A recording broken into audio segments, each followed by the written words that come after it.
I grew up in New England. We lived in Maine, we lived in New Hampshire, we lived around Boston, and my last 2 years of high school were in Longmeadow, Massachusetts. Before we moved to Longmeadow, we were in Wellesley, and in Wellesley, everything was crimson.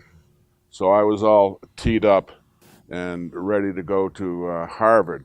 Moved to Western Massachusetts, where it was a little greener, and ran into some Dartmouth graduates, and they brought me up to Dartmouth. And once I was on the campus, it was all over. I knew that there was a great tradition. When I came up here and visited, met the coaching staff, I knew I liked the men. It was the education that attracted me the most. Parent Chief received some great blocks by Clarke, LaMontagne, Bryan, Steinhauser, and Hudak, among others, to cover the 60 yards into the end zone untouched. I first met Tom Clarke at Dartmouth at freshman football in the fall of '62. My first impression of Tom, I think, was basically his size and at that time his mobility. He was very agile, very mobile, very fast for a big man. He had good range, you know, as an offensive football player for catching passes. He had good size in terms of his playing ability with his 200 and about close to 215 pounds on top of that lengthy frame that he had. And he had good quickness. So he had all the qualities you look for in a tight end. He had a couple serious injuries, one of which was a broken ankle, and after that he had lost much of his agility and mobility, but not his strength and desire. In his senior year, he went to defense and just did a heck of a job in defense, you know, for us. Here, sophomore end Tom Clarke penetrates to nail a Penn passer. Captain Tom Clarke stacks up both the interference and the ball carrier. Tom was a quintessential teammate. The Lambert Trophy winning team in the senior year, Tom was an excellent leader for that team. He exerted a leadership on that team. I think his leadership was as important as any particular play that sticks out.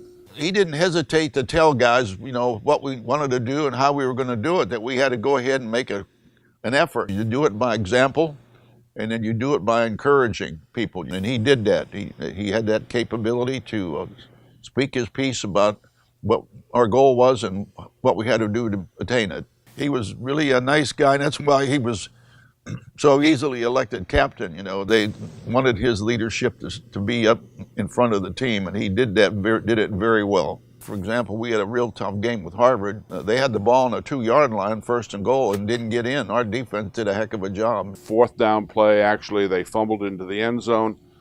Our defensive back recovered it, and we got it on the 20. And I think that was the turning point of that game. We went on to win it 14-0. In the 4 years that we were at Dartmouth, we had 3 Ivy League championships, 2 undefeated teams, and of course the Lambert Trophy team. And the 3rd Ivy League title for the Big Green in the last 4 years. In addition to becoming the first team to ever win 4 Ivy League championships, Dartmouth also won the Lambert Trophy, symbolic of Eastern football supremacy, and finished along with Michigan State, Nebraska, and Arkansas as one of the only 4 major undefeated teams in the nation.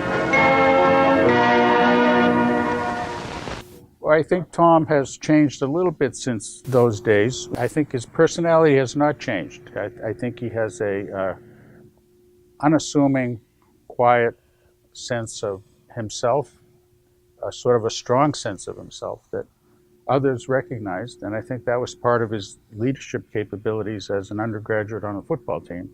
I look at what he's done beyond playing football in Dartmouth College, you know, to become an orthopedic surgeon. You know, that's something he worked in medicine and felt strongly about that as a career, and what he's done with his ability or capability. He just didn't sit back and, you know, settle for something less. I had, along with 2 partners, a small, hands-on practice. The nature of our practice was such we formed very nice relationships with our patients.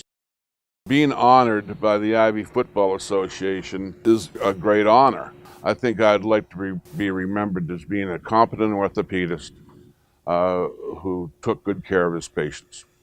One of our classmates, Jerry LaMontagne, who sends around a series of little vignettes he finds on the web that have political and humorous overtones. I sent him a little blurb about this award that Tom was getting, and he sent back a very simple expression. He said, "I don't think anyone deserves this more than Tom."